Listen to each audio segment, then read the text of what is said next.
এদেশে ইসাই মুসলিম নামে একটা সংগঠন দীর্ঘদিন থেকেই কাজ করছে। তাদের মিশন ভীষণ আরো শক্তিশালী। আর আপনাকে যখন দাওয়াত দিচ্ছে তখন কোরআন হাদিস থেকেই দাওয়াত দেয়। কিভাবে?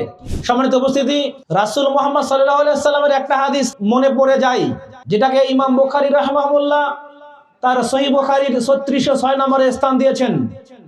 হাদিসের রাবি হচ্ছেন হুযায়ফা বিন ইয়ামিন। তিনি একজন জান্নাতি সাহাবা ছিলেন।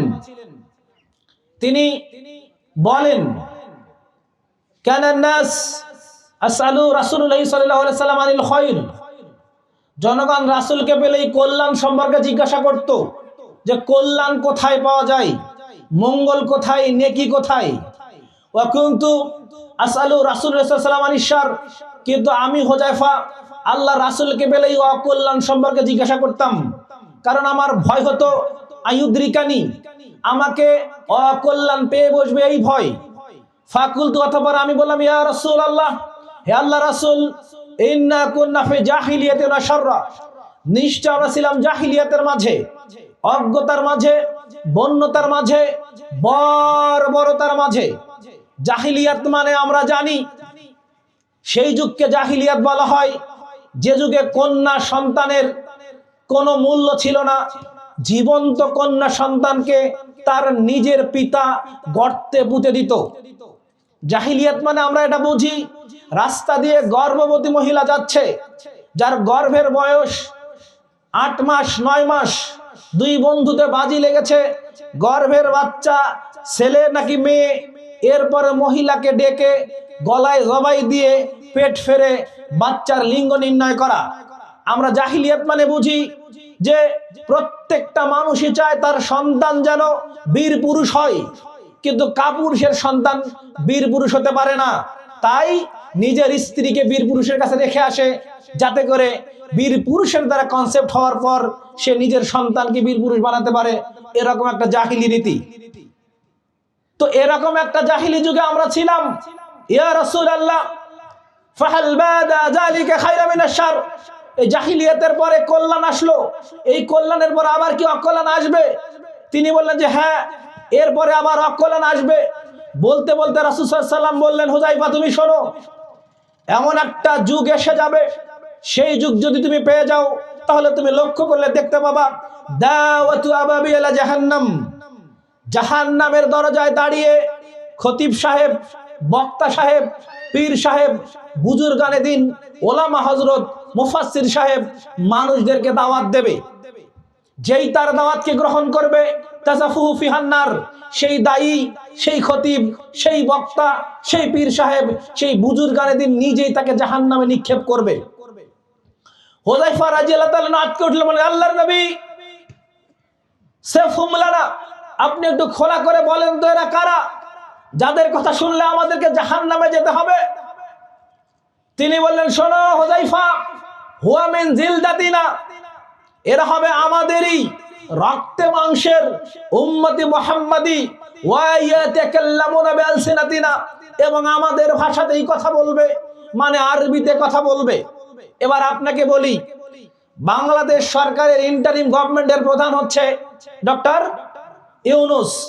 ইউনূস সাহেব যদি বলে যে মাগরিবের নামাজটা বাঁকা মনে হয়, হয় এটাকে 2 করি, না হয় এটাকে 4 করি, কেউ কি মেনে নেবে? মেনে নেবে? মেনে নেবে না। কারণ ডক্টর ইউনূস কোরআন হাদিস থেকে কথা বলে না। আর এদেশে তো এমন পীরও পাওয়া যায় যে পীর বলে আমাদের মুরিদ হলে নামাজ রোজা কিছুই লাগে না। তার অনুসারী আছে না নাই? আছে। তার মানে আল্লাহর নবীর কথা যে জাহান্নামে ডাকবে মানুষজন কোরআন হাদিস একটু একটু করে বলেই। এবার আমি আপনাকে একটু ধরিয়ে দেই, এদেশে ইসাই মুসলিম নামে একটা সংগঠন দীর্ঘদিন থেকেই কাজ করছে। বর্তমানে এই দলের তৎপরতা অনেক বেশি। আমাদের পশ্চিমের জেলাটাই হচ্ছে দিনাজপুর।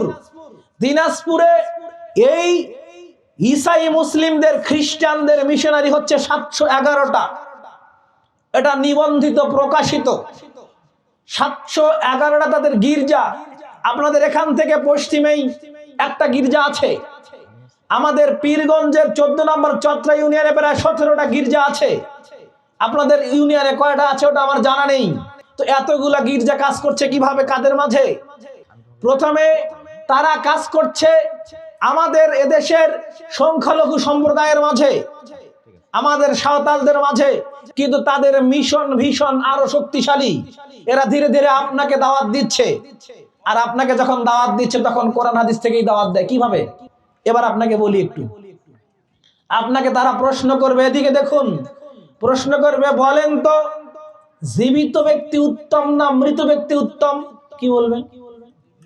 জীবিত ব্যক্তি উত্তম মৃত ব্যক্তির চেয়ে। এবার আপনাকে দ্বিতীয় প্রশ্ন করবে, বলেন তো আপনাদের নবী মুহাম্মদ সাল্লাল্লাহু আলাইহি ওয়াসাল্লাম জীবিত না আমাদের নবী ঈসা আলাইহিস সালাম জীবিত? কি বলবেন? হ্যাঁ, ঈসা আলাইহিস সালাম জীবিত। দ্বিতীয় প্রশ্ন তারা করবে, বলেন তো আপনাদের নবী কি আবার পৃথিবীতে আসবে? আমাদের নবী কি পৃথিবীতে আবার আসবে? এবার বলেন তো ঈসা আলাইহিস সালাম কি আবার পৃথিবীতে আসবে না আসবে না? আসবে। তো তাহলে আপনি বলবেন ঈসা আলাইহিস সালাম আসবে। এবার বলবে, বলেন তো আল্লাহর নবী কি বলেনি যে ঈসা আলাইহিস সালামকে পাবে, তার অনুসরণ করবে, সে জান্নাতে যাবে? যে হ্যাঁ বলেছে। তো তাহলে তো আমরা ওদেরই দাওয়াত দেই। তিন নম্বরে তারা বলবে, বলেন তো বীর্য পাক না নাপাক? আপনি বলবেন নাপাক, জ্ঞানের স্বল্পতার কারণে বীর্য মূলত পাক। এবার দ্বিতীয় প্রশ্ন আপনাকে করবে, বলেন তো আপনাদের নবী কি বীর্যের মাধ্যমে দুনিয়াতে এসেছেন না অন্য মাধ্যমে? কি বলবেন? বীর্যের মাধ্যমে। এবার বলেন তো আমাদের নবী ঈসা আলাইহিস সালাম কিসের মাধ্যমে পৃথিবীতে এসেছেন? তিনি কি বীর্যের মাধ্যমে এসেছেন? তাহলে তিনি অলৌকিক ভাবে আসলেন। এবার বলেন তাহলে কোন নবীর মান মর্যাদা বেশি? কি বলবেন? এই কথা বলে আপনাকে দলে ভিড়াবে। এদের তৎপরতা চলছে, তাদের পরিকল্পনা আগামী 2050 সালে বাংলাদেশের 50% মানুষকে ঈসাই ধর্মে দীক্ষিত করা, ঈসাই মুসলিম বানানো। আত্মাহারিক টিভি, ওহির আলোয় উদ্ভাসিত জীবনের জন্য।